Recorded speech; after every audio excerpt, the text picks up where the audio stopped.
तो अपने आप को एक अद्भुत पर्सनालिटी बनाने का आपने जब निर्णय ले लिया ना, तो सबसे पहले आप सोचिए कि आपका प्रमुख गुण क्या होना चाहिए।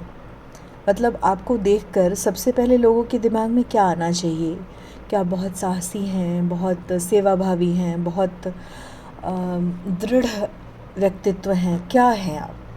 उसके बाद जैसे कि जो एक मोटा मोटी शक्ल होती है ना, जैसे छेनी हथौड़ी से जब एक शिला को एक बेसिक स्वरूप दिया जाता है, उसके बाद भी बहुत समय लगता है।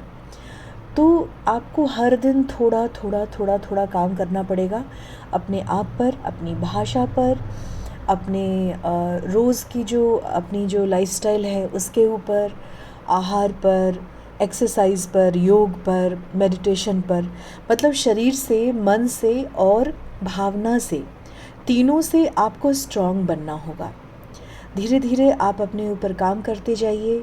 फिर सिर्फ वो पढ़िए, सिर्फ वो सुनिए, सिर्फ उन लोगों का साथ कीजिए जो आपने सोचा है ना आपको बनना है, वो बनने में मदद करते हैं। जैसे अगर किसी ने आपकी आलोचना की, उस आलोचना को रख लीजिए। आप सोचिए कि अगर उसने बोला है कि मेरी भाषा ठीक नहीं है, तो उसके ऊपर काम कीजिए आप, अगर वो सही है आलोचना।